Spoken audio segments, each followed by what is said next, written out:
বিপ্লব। দাপর যুগে ভগবান কৃষ্ণচন্দ্র করেছেন ধর্ম বিপ্লব।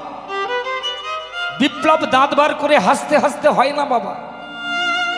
বিপ্লব করতে গেলে রক্ত ঝরাতে হবে, লড়াই করতে হবে। বিপ্লব করেছেন নবদ্বীপের অনুরাগী ভক্তবৃন্দ। এমন একটা দিন এসেছিল নবদ্বীপের রাস্তায় চাপ চাপ রক্তে ভেসে গিয়েছিল নবদ্বীপ। বৈষ্ণবের গায়ের নামাবলীগুলো শতচ্ছিন্ন হয়ে গিয়েছিল, রক্তে রাঙা হয়ে গিয়েছিল হরিনাম। ইতিহাস বলছে তৎকালীন সময়ে মহাপ্রভু যে সময় সারা ভারতবর্ষব্যাপী হরিনাম বিতরণ করছেন, হরিনামের বন্যায় প্লাবিত হয়েছে সারা বাংলা তথা ভারতবর্ষ। সেই সময় ভারতবর্ষের নবাব কে ছিলেন? তখন রাজতন্ত্র চলছে, নবাবতন্ত্র চলছে, গণতন্ত্র নয়। কিন্তু মহাপ্রভুর সময়ে এমএলএ, এমপি, মুখ্যমন্ত্রী, প্রধানমন্ত্রী, রাজ্যপাল, রাষ্ট্রপতি এসব ছিল না। চটের আড়ালে ভোট দেওয়া হতো না। তখন ছিল গণতন্ত্র নয়, রাজতন্ত্র, নবাবতন্ত্র। তার নাম ছিল সম্রাট ইব্রাহিম লোদি। ইতিহাস বলছে ভারতবর্ষের তৎকালীন সময়ের শাসক ছিলেন ইব্রাহিম লোদি।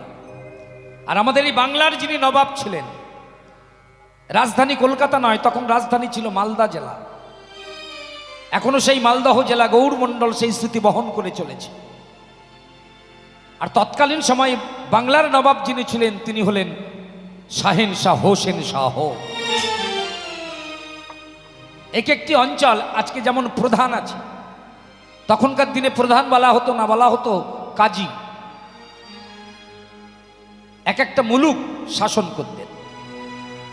যেমন ফুলিয়া শাসন করতেন গোড়াই কাজী, যিনি হরিদাসের উপর করেছেন অত্যাচার। 22 বাজারে বেত্রাঘাত করা হয়েছে এই হরিনাম বলবার জন্য।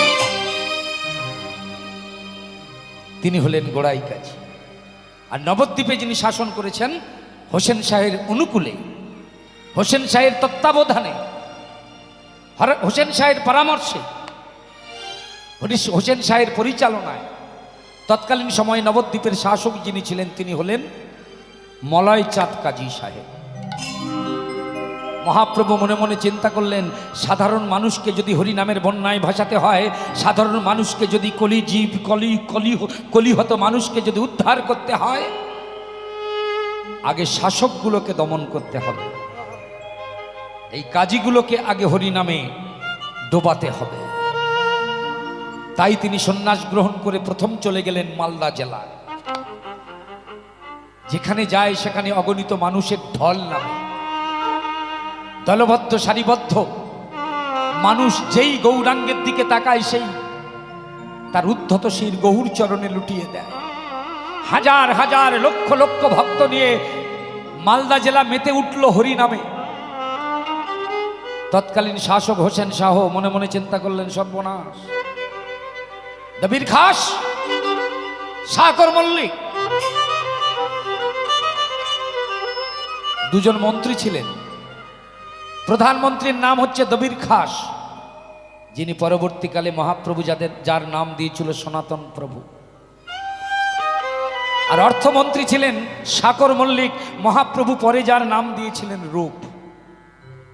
তখন তারা দবির খাস, সাকর মল্লিক নাম নিয়ে হোসেন শাহের অনুকূলে চাকরি করছেন। দুই মন্ত্রীকে আহ্বান করলেন হোসেন শাহ, দবির খাস, হুজুর আদেশ করুন। সাকর মল্লিক কই? এই তো হুজুর, এই আমি এসেছি। আচ্ছা বলো তো, এত মানুষের আওয়াজ বা কোলাহল থেকে আসছে? তখনকার দিনের ইতিহাস বলছি, উড়িষ্যায় তখন রাজা ছিলেন গজপতি রাজ প্রতাপ রুদ্র, আর বাংলায় নবাব ছিলেন হোসেন শাহ। দুজনের মধ্যে কিন্তু সবসময় লড়াই লেগে থাকতো। গজপতি রাজ প্রতাপ রুদ্র উড়িষ্যা থেকে মাঝে মাঝে বাংলা আক্রমণ করতেন, আর বাংলার নবাব হোসেন শাহ মাঝে মাঝে সুযোগ পেলে উড়িষ্যা আক্রমণ করতেন। তখনকার দিনে নিয়ম ছিল বাংলা থেকে কেউ উড়িষ্যায় যেতে পারত না, বিশেষ করে মুসলমান যারা। আর তৎকালীন সময় নিয়ম ছিল উড়িষ্যা থেকে কেউ বাংলায় আসতে পারত না। সবসময় ট্রাসেল, সবসময় ঝগড়া, সবসময় দ্বন্দ্ব লেগে থাকত। এই জন্য তো মহাপ্রভু যখন সন্ন্যাস নিয়েছিল তখন হরিদাস ঠাকুর বলেছিল, প্রভু আমি আমার জাত খুইয়েছি। আমার বাবার নাম হাবিবুল্লাহ দর্জি, মায়ের নাম আমিনা। জাতি ধর্ম পরিত্যাগ করে গৌর নামে আমি নিজেকে ডুবিয়ে দিয়েছি, হরে কৃষ্ণ নামে আত্মনিবেদন করেছি। বলো মহাপ্রভু, তুমি বলো। মায়ের কথা রাখবার জন্যে তুমি যদি পুরীধামে গিয়ে আশ্রয় গ্রহণ করো, আমি তো মুসলমান, আমার শিরায় শিরায়, আমার ধমনীতে ধমনীতে মুসলমানের রক্ত প্রবাহিত হচ্ছে। গজপতি রাজ প্রতাপ রুদ্র কিছুতেই পুরীধামের মাটিতে আমার পা দিতে দেবে না, আমায় যেতে দেবে না। বাংলার মাটি থেকে সবাই যদি তোমায় দর্শন করতে যায়, প্রভু আমি তো যেতে পারবো না উড়িষ্যায়। মহাপ্রভু কথা দিয়েছিলেন, হরিদাস 2 বছর তুমি অপেক্ষা করো, 2 বছর। এই 2 বছরের মধ্যে আমি উড়িষ্যার বাংলা দুটোকে এক করে দেব। জাতি ধর্মের বেড়াজাল ভেঙে দিয়ে টুকরো টুকরো করে অমৃত সাপুত্র অমৃত জ্ঞানে দেখবে সবাই সবাইয়ের ভ্রাতৃত্বের বন্ধনে আবদ্ধ করছে। একটাই মাত্র অস্ত্র আমার, আমার গদা নাই, আমার চক্র নাই, আমার সুদর্শন নাই। একটা চক্র নিয়ে আমি বাংলার মাটিতে জন্ম নিয়েছি গৌর হয়ে, সেটা হলো হরিনাম প্রেম। অপেক্ষা করো হরিদাস, অপেক্ষা করো। আমি 2 বছরের মধ্যে প্রেমের বন্যায় কি উড়িষ্যা, কি বাংলা, কি ভারতবর্ষ মাতিয়ে দেব। যা বলেছিলেন তাই করেছেন। এমনি এমনি চৈতন্য মহাপ্রভুকে মাত্র 500 বছরের মধ্যে আমরা মন্দির নির্মাণ করে ভগবানের আসন দিইনি বাবা। ভেবে দেখুন, মহাপ্রভু যখন জন্মগ্রহণ করেছিল, আমরা প্রত্যেকে আমাদের বংশধরদের তখন জন্মগ্রহণ করতে শুনেছি। বংশ পরম্পরায় আমাদের বংশধররা তখন জন্মেছিল, কিন্তু কজন গৌরাঙ্গ হতে পেরেছে? আমাদের প্রত্যেকের বংশের কজনার নামে মন্দির হয়েছে। আজ সারা পৃথিবীব্যাপী কোটি কোটি টাকা খরচা করে গৌরাঙ্গকে ভগবানের আসন ছেড়ে দেওয়া হয়েছে। এই জন্যে গৌরাঙ্গকে নিয়ে না সারা পৃথিবী রিসার্চ করা হচ্ছে। একটা মানব শিশু যিনি রক্ত মাংস দিয়ে তৈরি, কি এমন কর্ম করল যে মাত্র 500 বছরের মধ্যে তিনি ভগবান হয়ে গেলেন। এই দেখুন, হরিদাস ঠাকুরকে কথা দিলেন 2 বছরের মধ্যে আমি সারা ভারতবর্ষে নামের বন্যায় ভাসাবো, এই দ্বন্দ্ব, এই বিভেদ আমি রাখবো না। তাই করলেন। প্রথমে তিনি যখন হরিনাম করছেন, উড়িষ্যার গজপতি রাজ প্রতাপ রুদ্র অপেক্ষা করে আছেন কখন মহাপ্রভু আসবেন উড়িষ্যার মাটিতে। আর এদিকে বাংলার নবাব হোসেন সহ তিনি খবর পেলেন দুধ মুখে যে একটা বৈষ্ণব এসেছেন, একজন সন্ন্যাসী এসেছেন। কোনো রাজা নয়, কোনো মহান্ত নয়, কোনো নবাব নয়। যে সন্ন্যাসীকে দেখে সাধারণ মানুষ তার চরণে আত্মনিবেদন করছে। কোটি কোটি ভক্ত নিয়ে মালদার মাটিতে, হাজার হাজার ভক্ত নিয়ে মালদাহের মাটিতে, গৌরমণ্ডলের মাটিতে সে হরিনাম করছে। হোসেন শাহ মনে মনে চিন্তা করলেন, একটা সাধারণ সন্ন্যাসীর জন্য এত মানুষ দলবদ্ধ হয়ে হরিনাম করছে, মানুষটাকে আমার দেখতে হবে। কারণ এই বাংলার সমস্ত মানুষ যদি তার পদানত হয়, তবে একটা সময় বাংলার নবাব হয়ে সে যদি বসে বা রাজা হয়ে সে যদি বসে, আমার সিংহাসনটা চলে যেতে পারে। মানুষটাকে আমার দেখা দরকার। যখন সারা গৌরমণ্ডল হরিনামে ভাসছে, তখন হোসেন শাহ এলেন গৌর দর্শনে। দূর থেকে চৈতন্য মহাপ্রভুর বদনের দিকে তাকালেন। প্রশ্ন আছে, হাজার হাজার মানুষের মাঝখানে গৌরাঙ্গ মহাপ্রভু দাঁড়িয়ে, হোসেন শাহ কি করে দর্শন করলেন মহাপ্রভুর বদন? কারণ আমরা যারা জন্মগ্রহণ করেছি ভারতবর্ষের মাটিতে তথা বাঙালি হয়ে হরিনাম শুনছি, হরিনাম করছি, আমরা যারা আছি এখানে, বাড়িতে গিয়ে পরীক্ষা করবেন, আমরা প্রত্যেকে নিজেদের হাতে 3.5 হাত করে লম্বা, তাই না? কিন্তু মহাপ্রভু জানতেন কি বাংলা, কি উড়িষ্যা, কি দক্ষিণ ভারত, আমি যেখানে হরিনামের বন্যা বইয়ে দেব, আমি যেখানে যাব আমার বদন দর্শন করবার জন্য আমার অনুরাগী ভক্তেরা ছুটে আসবে আমার কাছে। আর তারা যদি এসে আমার বদন দর্শন করতে না পারে, পতিত পাবন গৌর বলে কেউ আমাকে সম্মান করবে না, কাঙালের ঠাকুর বলে কেউ আমাকে খাতির করবে না, আমি ভক্ত বৎসল ভগবান হতে পারবো না।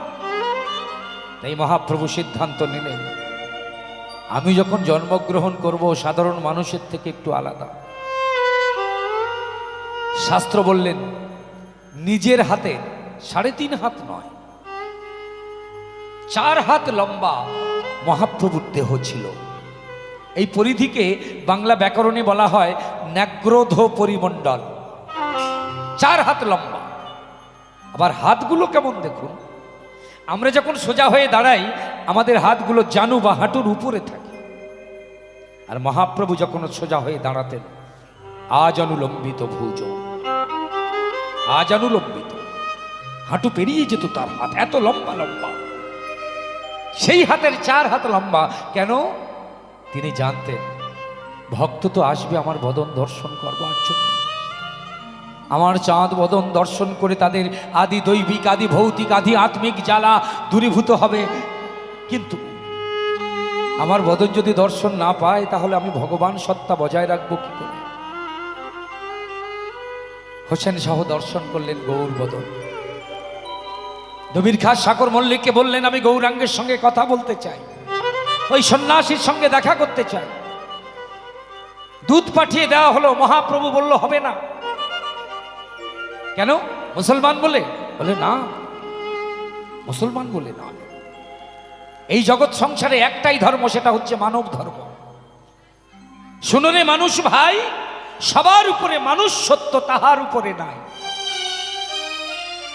হরিদাস মুসলমান, হোসেন সহ মুসলমান, মুসলমান ধর্মের জন্যে, মুসলমান জাতির জন্যে আমি বলছি না। আসলে হোসেন শাহ শব্দটার আগে একটা শব্দ আছে, নবাব হোসেন শাহ। নবাব হোসেন শাহ, এই নবাব শব্দটার মধ্যে বিষয়ের গন্ধ আছে। আর আমি সন্ন্যাসী, বিষয়ের বদন দেখলে মলিন হয় মলিন হয় মলিন হয়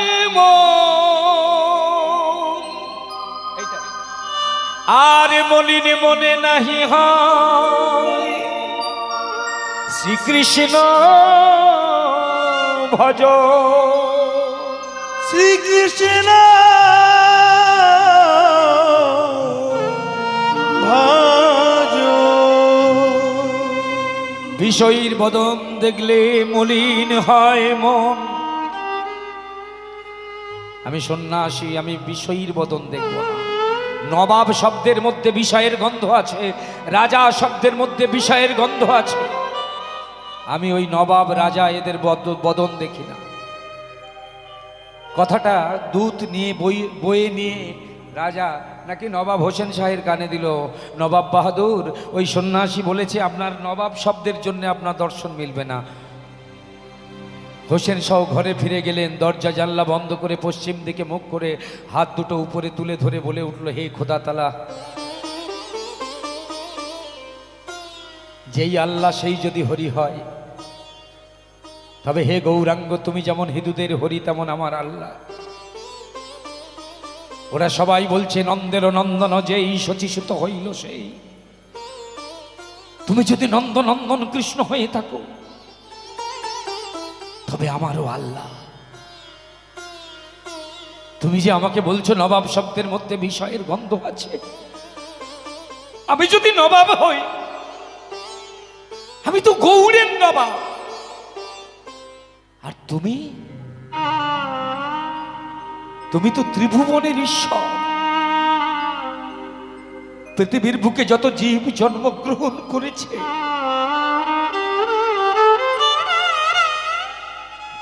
লতা গুল্ম কীট পতঙ্গ, পশু পাখি জন্তু জানোয়ার দানব মানব খেচর ভুচর, প্রতিটা জীবের মধ্যে কেশাগ্রের 100 ভাগের 1 ভাগ, তার 100 ভাগের 1 ভাগ পরিমাণ জীবাত্মা হয়ে তুমি যদি না থাকো,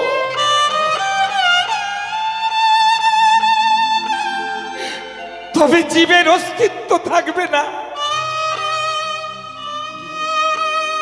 ওগো পরমাত্মা ভগবান গৌরাঙ্গ, আমার মতো অধম, আমার মতো পতিত, আমার মতো নবাবকে যদি তুমি কৃপা না করো, তবে কেন তুমি কাঙালের ঠাকুর পতিতের ভগবান হয়ে জন্ম নিয়েছি? আমি যদি রাজা হই, আমি যদি নবাব হই, তুমি রাজার রাজা, তুমি নবাবের নবাব। রাজার ভিতরে তুমি না থাকলে রাজার রাজত্ব থাকবে না, রাজার রাজত্বের অহংকার থাকবে না। তাই আমি যদি রাজা হই, আমি যদি নবাব হই, তাই তো তুমি রাজার রাজা হয়ে ও গো আমার হৃদয় লাগি ফিরছ কত মনোহর বেশে প্রভু, নিত্য আছো জাগি, তাই তো তুমি রাজার রাজা, তাই তো তুমি হেথায় এলে নেমে আমার প্রেম ভক্ত প্রাণের প্রেমে, তাই তো তুমি হেথায় এলে নেমে আমার প্রেম ভক্ত প্রাণের প্রেমে।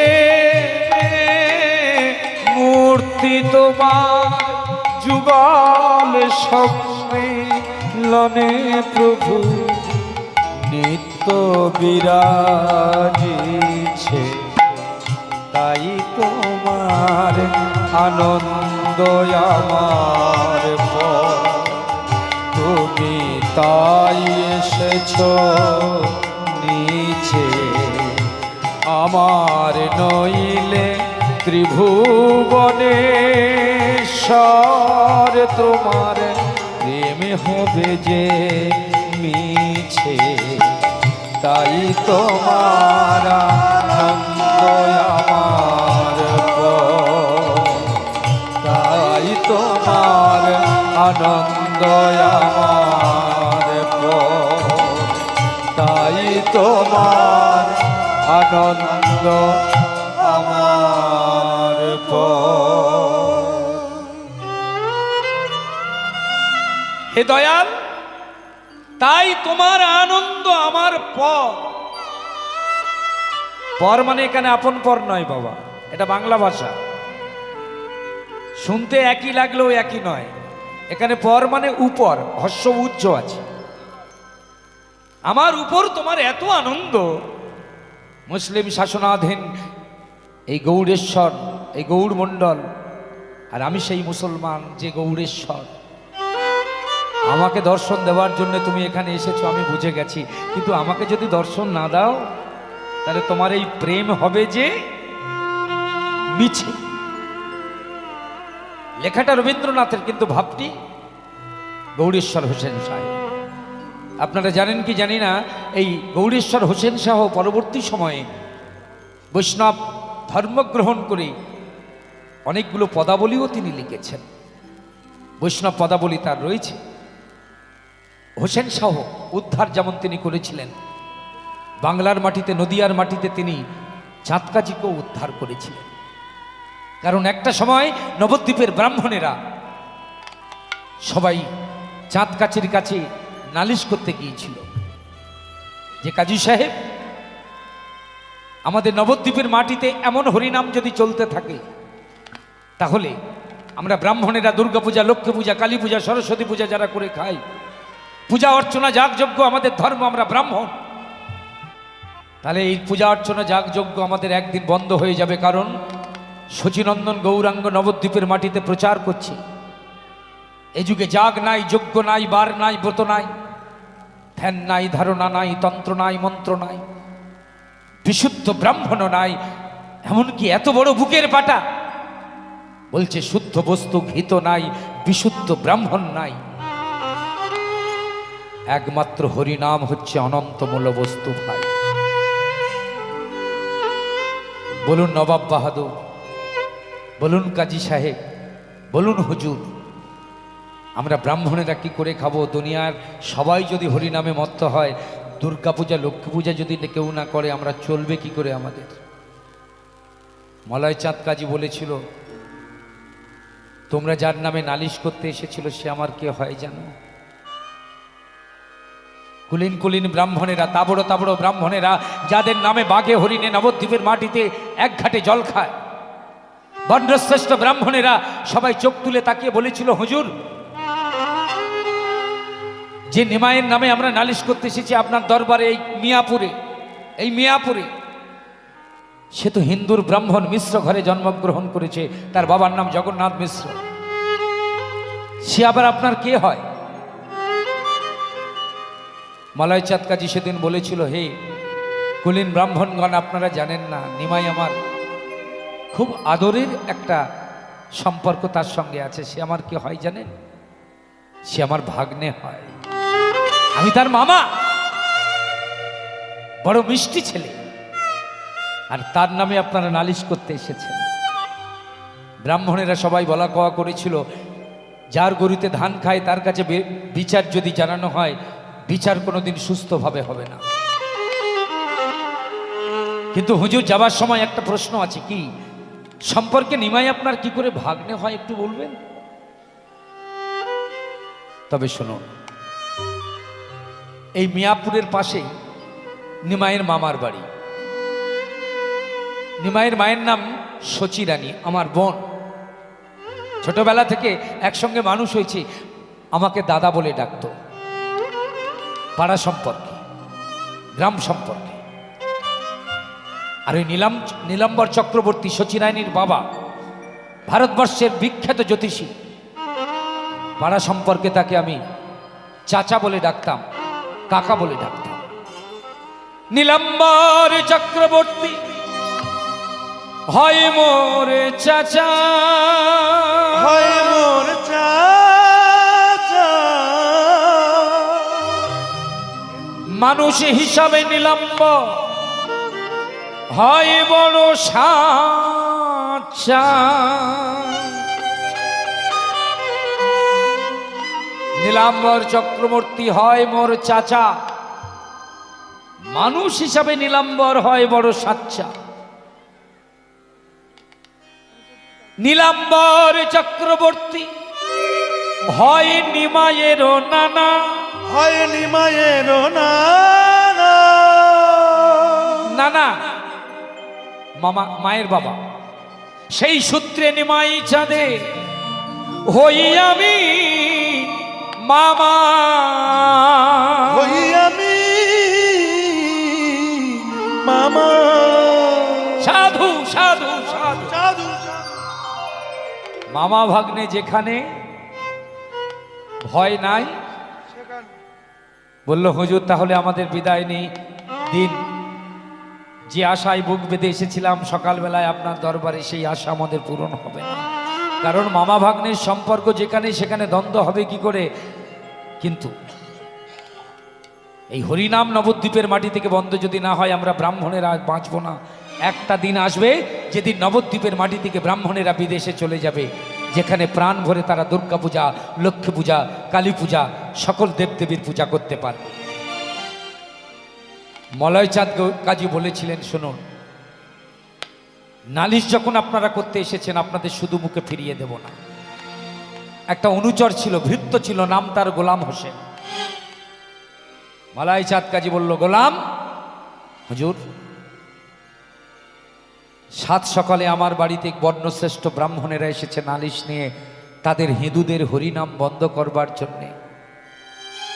শুধু শুধু তাদের ফিরিয়ে দিতে পারি না, আমার চাবুকটা নিয়ে এসো, নিয়ে এসো আমার চাবুক। যখন চাবুক হাতে নিয়েছেন মলয় চাঁদ কাজী, তখন ব্রাহ্মণেরা বলেছিলেন, হুজুর আপনার ভাগ্নের নামে নালিশ করতে এসেছি বলে আপনি আমাদের চাবুক দিয়ে, এই বেত্র দিয়ে, চাবুক দিয়ে আঘাত করবেন? এটা কি আপনার ধর্মে সইবে? মলয় চাঁদ কাজী বলেছিলেন, এই চাবুক দেখে আপনারা কেন ভয় পাচ্ছেন? শুনুন একটা কথা বলি, আপনাদের যে 18টা পুরাণ, ব্রহ্মপুরাণ, বিষ্ণু পুরাণ, শিবপুরাণ, পদ্মপুরাণ, বায়ুপুরাণ, অগ্নিপুরাণ, ভবিষ্য পুরাণ, ভাগবত, মার্কণ্ড পুরাণ, নারদীয় পুরাণ, ব্রহ্মবৈবর্ত পুরাণ, ব্রহ্মাণ্ড পুরাণ, মৎস্য পুরাণ, কুর্ম পুরাণ, বরাহ পুরাণ, বামন পুরাণ, আপনাদের হিন্দুদের যে অষ্টাদশ পুরাণ, শুনুন আমি মুসলমান হতে পারি কিন্তু 18টা পুরাণ কিন্তু আমি পড়েছি। আমি যেমন আমার কোরআন, আমার হাদিস পড়েছি, তেমন আপনাদের পুরাণ পড়েছি। আপনাদের পুরাণের প্রত্যেকটা ছন্দে ছন্দে যা লেখা আছে আমার সব কণ্ঠস্থ। আপনাদের সত্যযুগে যে ভগবান এসেছিল নারায়ণ, তার হাতে কি ছিল? শঙ্খ, পদ্ম, গদা, চক্র। আচ্ছা বলতে পারেন ভগবান তিনি চক্র কেন এনেছেন, গদা কেন এনেছিলেন? ত্রেতা যুগে রামচন্দ্র কোদণ্ডক ধনুক নিয়ে এলেন, কেন নিয়ে এলেন? তিনি যদি ভগবান, তার হাতে কেন ধনুক থাকবে? দ্বাপর যুগে ভগবান কৃষ্ণ বৃন্দাবনে বাঁশি বাজিয়েছেন, কিন্তু রাস্য যজ্ঞে শিশুপাল বধের জন্য তার হাতে কেন উঠেছিল সুদর্শন চক্র? আসলে শাসকের শাসন দণ্ড হচ্ছে তার ধর্ম। গ্রামে যদি পুলিশ আসে, অশান্তি হলে শান্তি ফিরবার জন্যে পুলিশের হাতে যদি বন্দুক না থাকে, পুলিশের হাতে যদি লাঠি না থাকে, তবে তাকে পুলিশ বলে মানায় না। তবে একটা কথা, পুলিশের বন্দুক, পুলিশের লাঠি দেখে সাধু কোনোদিন ভয় পায় না। সাধুরা কোনোদিন ভয় পায় না। শান্তিপ্রিয় মানুষ কোনোদিন ভয় পায় না। ভয় পায় তারাই যারা অনেক অনাচারী, ব্যভিচারী, উৎপীড়নকারী, নিপীড়নকারী। কারণ সেই চক্র, সেই গদা ভগবানের অস্ত্র গর্জে উঠেছিল সত্যযুগে হিরণ্যাক্ষ, হিরণ্যকশিপুর উদ্দেশ্যে। কোদণ্ডক ধনুক গর্জে উঠেছিল রাবণ, কুম্ভকর্ণের উদ্দেশ্যে। চক্র গর্জে উঠেছিল শিশুপালের জন্য। রাবণ, দন্তবক্র, শিশুপাল, এদের জন্য চক্র, এদের জন্য গদা। ভক্তের জন্য নয়। ভক্তের জন্য শঙ্খ, ভক্তের জন্য পদ্ম। তাই আমি হলাম নবদ্বীপের শাসনকর্তা মলয় চাঁদ কাজী। আমি আমার শাসনদণ্ড চাবুক নিয়ে প্রতিজ্ঞা করছি, যদি সত্যি আমার ভাগ্নে নিমাই আপনাদের উপর অত্যাচার করে থাকে, তবে কাল ভোরের বেলা আমি নিজের চোখে দেখবার জন্য যাব, নিজের কানে শুনবার জন্য যাব কত ক্ষতিকারক ওই হরিনাম, কেমন ক্ষতি করছে, কেমন কষ্ট দিচ্ছে, যন্ত্রণা দিচ্ছে এই হরিনামকারী ভক্তেরা। আমি নিজের চোখে সরেজমিনে দেখবার জন্য আমি নবদ্বীপের মাটিতে যাব।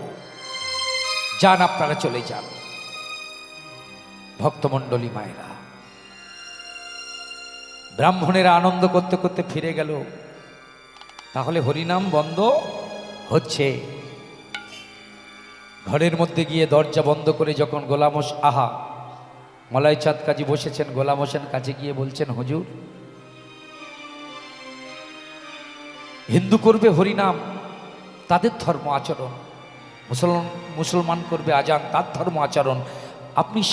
আপনি শাসক পিতা হয়ে কেন এই বিরুদ্ধ আচরণ? মলয় চাঁদ কাজী বলেছিল, গোলাম হোসেন তুমি জানো না, হিন্দু শাস্ত্রে একটা গল্প আছে জানো তো, পুরাণে বর্ণিত।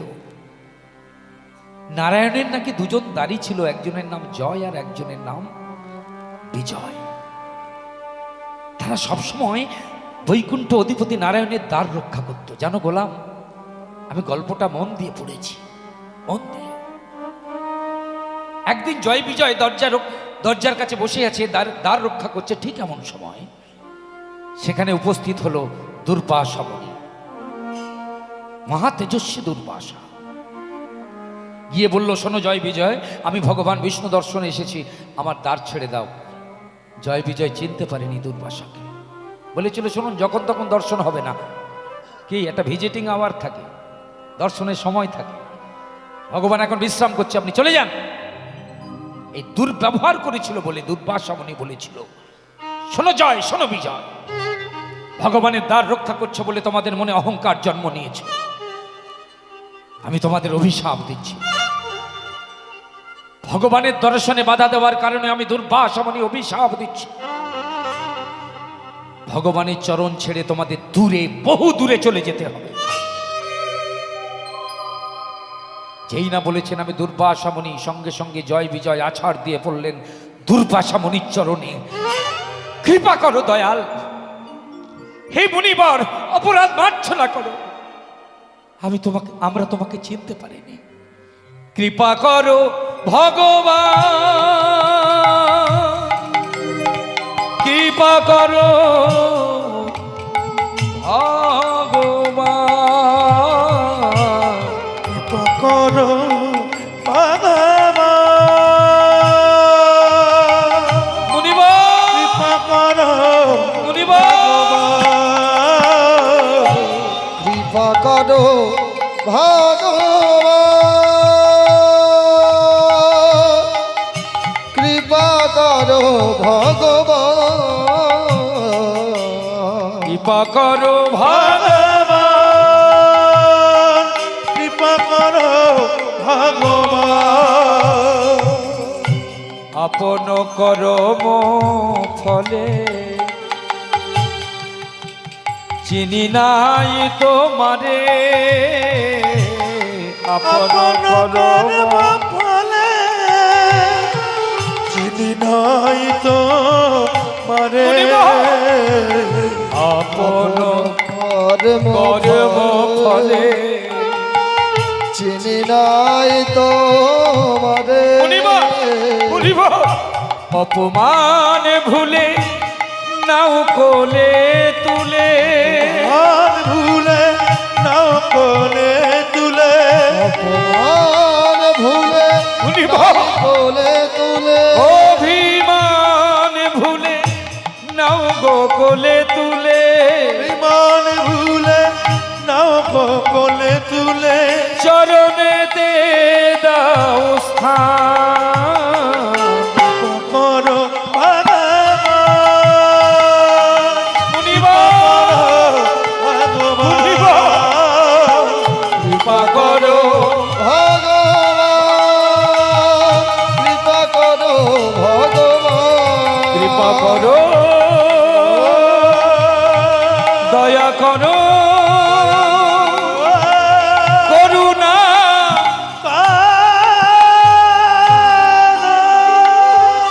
শান্ত হও, তিষ্ঠ তিষ্ঠ।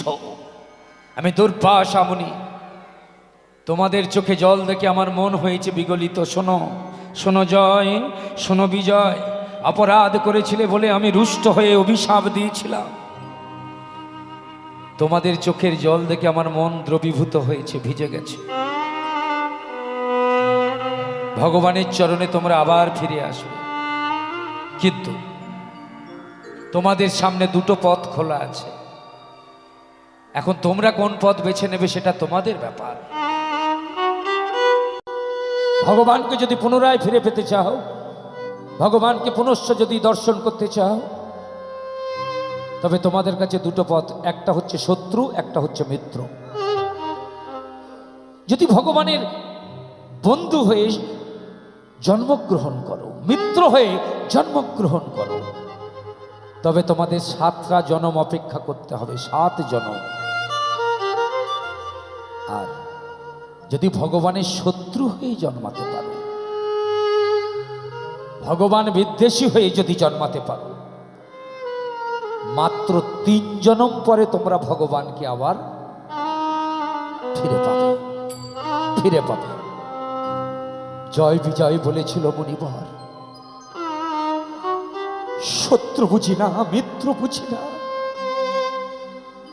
যে পথ অবলম্বন করলে যত শীঘ্র পারি ভগবানকে ফিরে পাওয়া যায়, আমরা সেই পথ অবলম্বন করব। ভগবানের শত্রু হয়ে যদি জন্মাতে হয় আমরা তাই জন্মাব, ভগবান বিদ্বেষী হয়ে যদি জন্মাতে হয় আমরা তাই জন্মাবো। কিন্তু 3 জন্ম পরে আমরা আবার ভগবানকে ফিরে পেতে চাই। আবার গোলাম হোসেন সেই জয় বিজয় সত্য যুগে হলো দিতির গর্ভে দৈত্য হিরণ্যাক্ষ হিরণ্যকশিপু। বরাহ মূর্তি ধারণ করে হিরণ্যাক্ষকে বধ করলেন ভগবান বিষ্ণু। নরসিংহ মূর্তি ধারণ করে প্রহ্লাদের কৃপা করবার তরে জন্মগ্রহণ করলেন ভগবান সত্যযুগের মাটিতে। হিরণ্যকশিপু বধ হলো নরসিংহের হাতে। সেই হিরণ্যকশিপু হিরণ্যাক্ষ ত্রেতা যুগে জন্মগ্রহণ করলেন রাবণ কুম্ভকর্ণ হয়ে। মর্যাদা পুরুষোত্তম শ্রী রামচন্দ্র হয়ে তিনি তাদের উদ্ধার করলেন। সেই দন্তবক্র শিশুপাল হয়ে জন্মগ্রহণ করলেন সেই জয় বিজয় দাপর যুগে।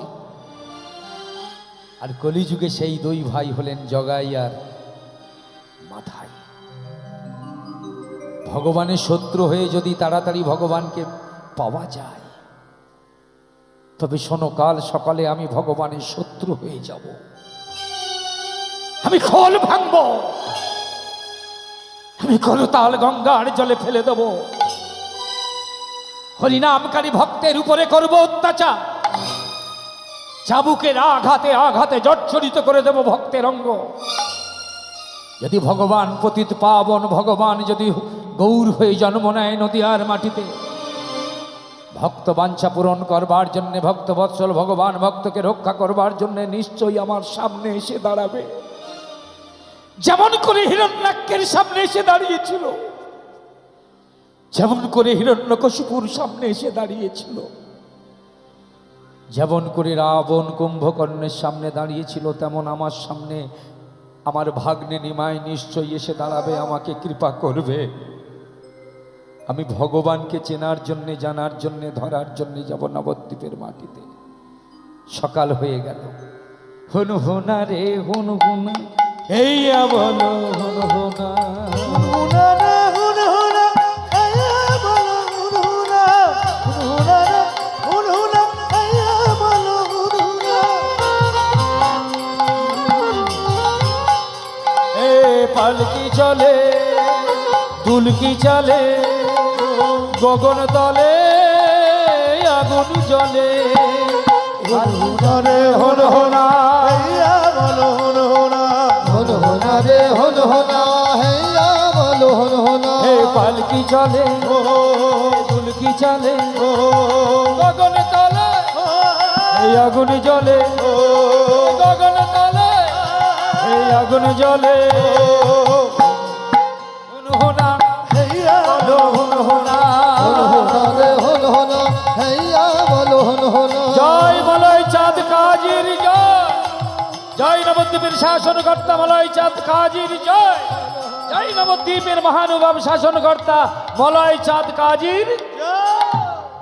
পালকি এসে দাঁড়ালো নদিয়ার মাটিতে। ভক্তেরা জানতে পারেনি যে তাদের উপরে হবে অত্যাচার। আহা,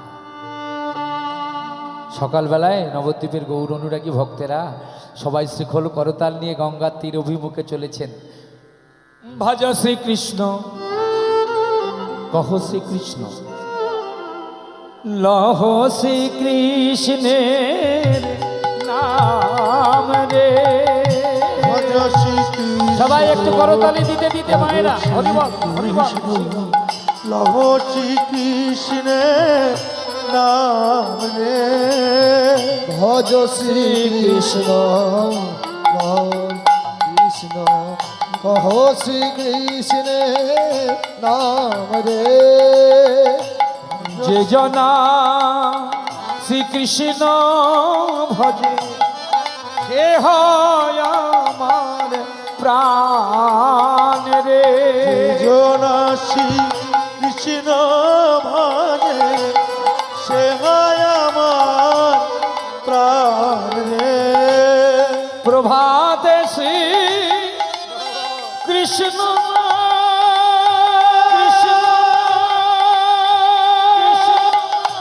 পূর্ণ হবে মনস্কা। প্রভাতে শ্রী কৃষ্ণ নাম পূর্ণ হবে মনস্কার। সবাই জাগিয়া লহ গৌরাঙ্গের নাম রে। ভজ শ্রীকৃষ্ণ, কাহা শ্রীকৃষ্ণ শ্রীকৃষ্ণের নাম রে একবার ভজ শ্রীকৃষ্ণ কহ শ্রীকৃষ্ণ লহ শ্রীকৃষ্ণের নাম রে হরি বল হরি বল বলো হরি বল বলো হরি বল বলো হরি বল বল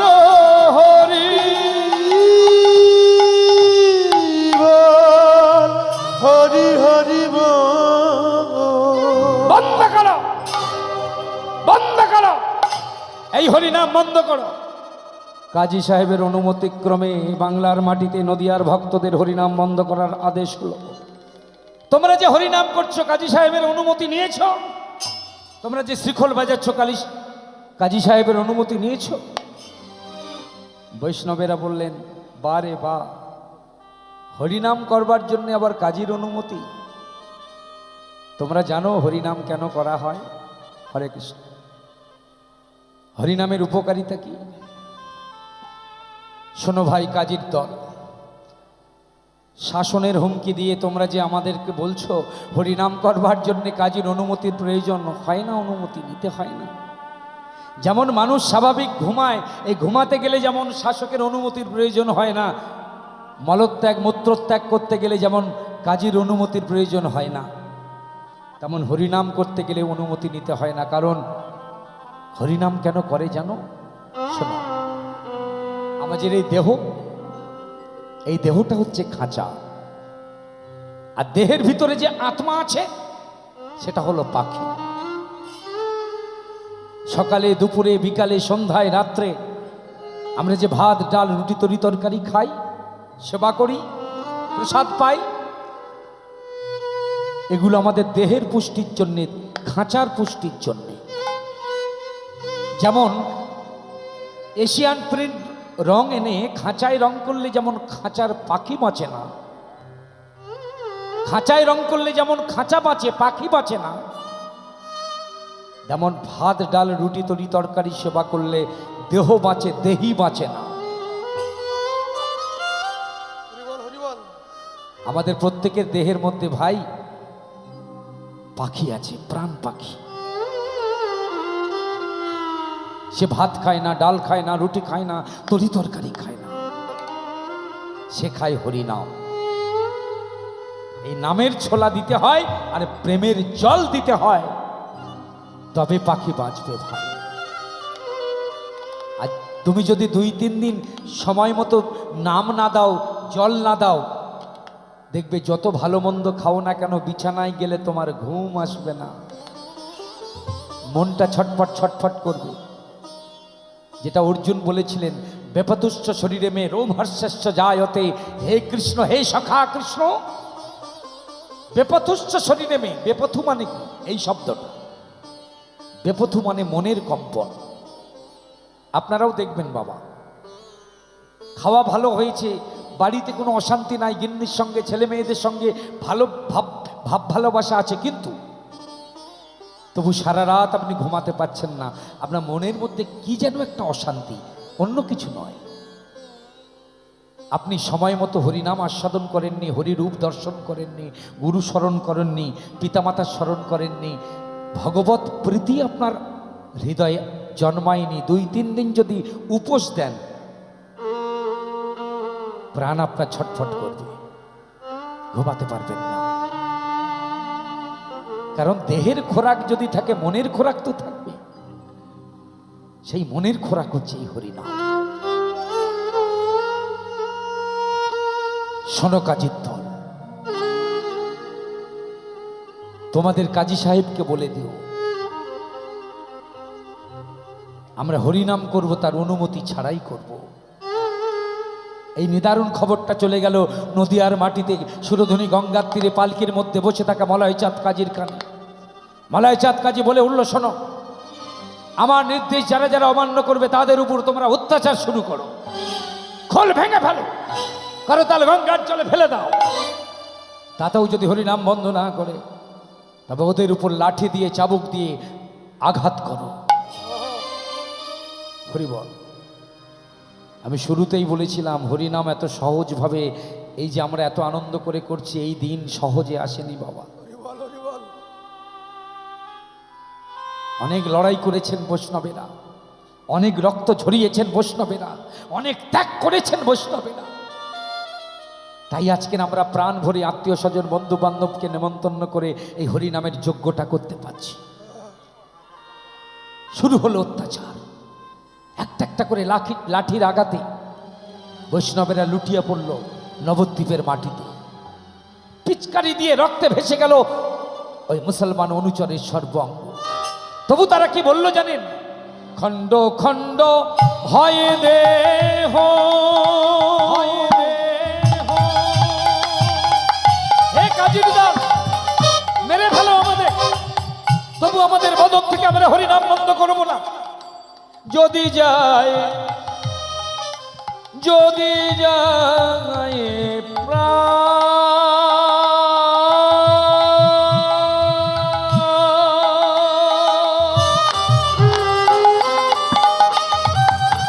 আমাদের যদি যায়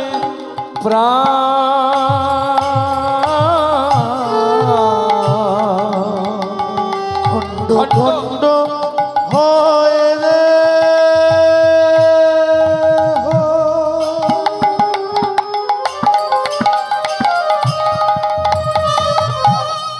যদি যায় প্রাণ,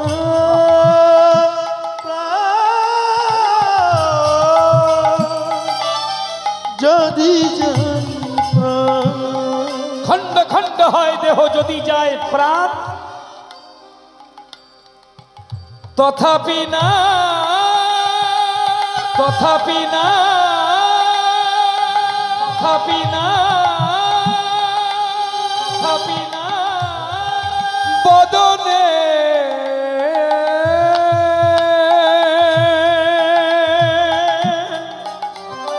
আমরা ছাড়িব না ছাড়িব হরিনাম,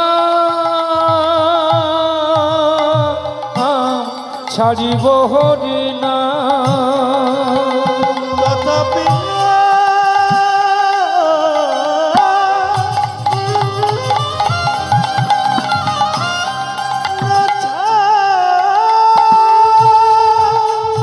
নিতাই গৌর প্রেমানন্দ। ছাড়িব বদনে হরিনা হরিনা হরিনা, তাদের ধুলাই অঙ্গ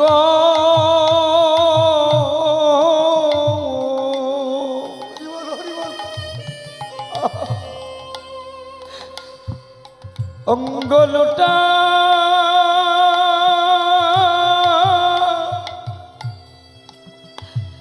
লুটাই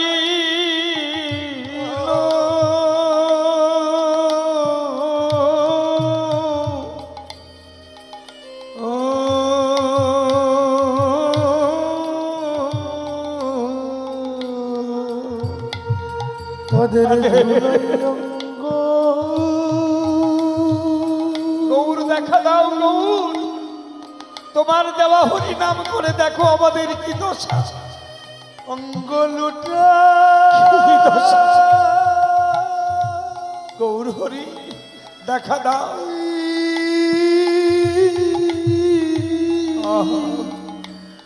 লুটাইল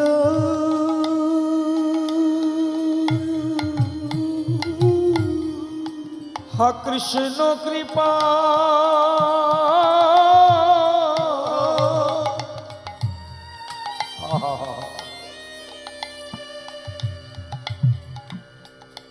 কৃপা কর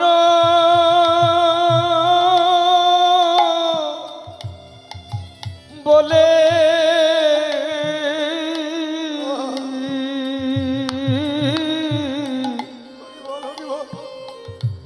বৈষ্ণবদের ধুলাই অঙ্গ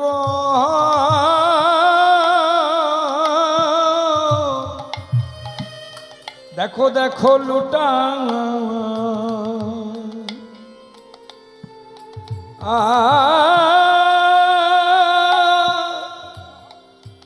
লুটাই ইলো